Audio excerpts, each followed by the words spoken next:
Vasco D gamma ने भारत की खोज की। ये बात कुछ लोग दशकों से कहते और सुनते आ रहे हैं। कैसा तुम भारत का खोया हुआ था और जिसके बारे में दुनिया कुछ नहीं जानती थी? और क्या भारत कोई एक ऐसी चीज़ है जिसे खोजा जाए? हजारों वर्ग किलोमीटर के भूभाग को वास्को डी गामा ने खोज लिया। क्या आपको ये सुनने में मजाक नहीं लगता? ये ऐसा ही है कि आप अपने पड़ोसी के घर को खोज ले और विश्व में इतिहास प्रसिद्ध हो जाए। आइए कहानी की शुरुआत करते हैं और जानते हैं कि वास्को डी गामा भारत कब, क्यों और कैसे आया और पूरा यूरोप भारत ही क्यों आना चाहता।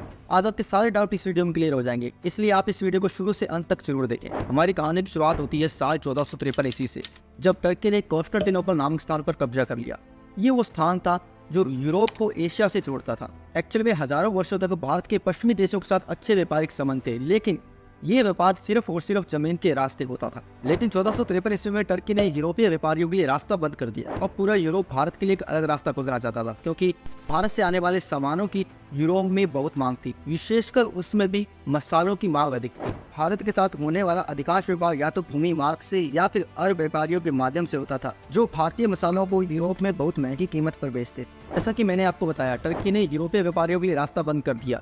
अब यूरोपियन देशों के पास तीन ऑप्शन बचते हैं। पहला कि वो किसी नई लैंड रूट की खोज करे एशिया से व्यापार के लिए, जो कि काफी महंगा और जोखिम भरा होता। दूसरा कि वो उसी पुराने लैंड रूट से व्यापार करें, लेकिन इसके लिए उन्हें हैवी टैक्स पे करना होगा टर्की को। तीसरा ऑप्शन बचता है कि किसी समुद्री मार्ग की खोज की जाए। यूरोपियंस ने तीसरा ऑप्शन चुना, समुद्री मार्ग का, जिससे वो डायरेक्ट भारत के साथ व्यापार कर सके और मसाला व्यापार पर उनका एकाधिकार स्थापित हो जाए। साल 1488 पुर्तगाली बार्थोलोमे डियास भारत के लिए समुद्री मार्ग की खोज पर निकला और इसने पश्चिमी अफ्रीकी तट के सारे दक्षिण में अंतिम छोर तक की यात्रा की। इस जगह को नाम देता है कैप ऑफ गुड होप, लेकिन बार्थोलोमे डियास इससे आगे भारत नहीं पहुंच पाया। इसी कड़ी में साल 1492 ईस्वी में स्पेन का क्रिस्टोफर कोलंबस भारत जाने के लिए समुद्री मार्ग की खोज पर निकला, लेकिन ये रास्ता भटक गया और गलती से अमेरिका जा पहुंचा। लेकिन अभी भी समुद्री मार्ग के जरिए भारत तक कोई नहीं पहुंच पाया। अब बारी आती है वास्को डी गामा की। पुर्तगाल के राजा मैनुअल ने 4 जहाजों के साथ 170 लोगों की टीम भारत भेजी और वास्को डी गामा को इस अभियान का कैप्टन बनाया गया। ये जहाजी बेड़ा 8 जुलाई 1497 ईस्वी को लिस्बन से रवाना हुआ।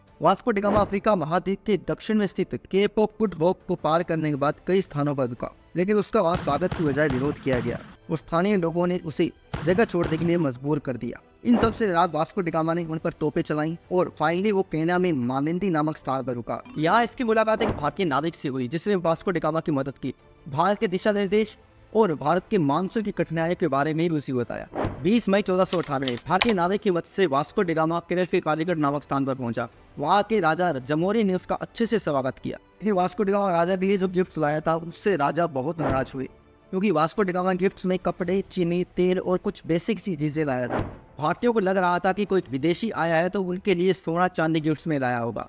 एक तरफ राजा नाराज थे तो वहीं दूसरी तरफ मुस्लिम व्यापारी भी वास्को डी गामा के आगमन से खुश नहीं थे, बिकॉज और व्यापार में कंपटीशन बढ़ जाता। वास्को डी गामा भारत में 3 महीने रुका और वापस जाते समय काली मिर्च, मसाले और कुछ अन्य कीमती चीजें अपने साथ ले गया। ये इतनी कठिन यात्रा थी कि 4 में से केवल 2 जहाज ही वापस आ पाए और 170 लोगों में से केवल और केवल 50 लोग ही जिंदा बच सके।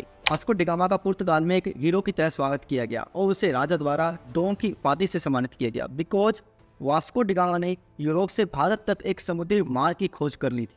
भारत से लाए गए मसाले व अन्य वस्तुओं को जब पुर्तगाल में बेचा गया तो उन्हें अपने अभियान की लागत से 60 गुना अधिक प्रॉफिट हुआ। यही कारण था कि यूरोपीय देश भारत आना चाहते थे और फिर यूरोपीय देशों का भारत में आगमन का सिलसिला यूं ही चलता रहा। तो भारत का इतिहास हजारों वर्ष पुराना है। जिस भारत में 5000 साल पुरानी सिंधु घाटी सभ्यता विकसित हुई हो, आखिर उस भारत को 1498 में वास्को डी गामा कैसे खोज सकता है? बल्कि भारत का अस्तित्व तो पहले से ही था। सो फाइनली ये कहना बिल्कुल मूर्खता होगी कि वास्को डी गामा ने भारत की खोज की, जबकि हमें ये कहना चाहिए कि वास्को डी गामा ने यूरोप से भारत तक जाने वाले समुद्री मार्ग की खोज की। आई होप आपके सारे डाउट इस वीडियो में क्लियर हो गए होंगे। अगर आप चैनल पर पहली बार विजिट कर रहे हैं तो मेक श्योर आप चैनल को सब्सक्राइब कर लें और साइड में जो बेल आइकन है उसे जरूर प्रेस करें। इससे आपको हमारी जो भी नई वीडियोस आएंगे उसके नोटिफिकेशन मिलते रहेंगे। बाकी आप मुझे मोटिवेट करने के लिए इस वीडियो को लाइक और कमेंट कर सकते हैं। मिलते हैं किसी नेक्स्ट वीडियो में किसी नए टॉपिक के साथ। जय हिंद, जय भारत।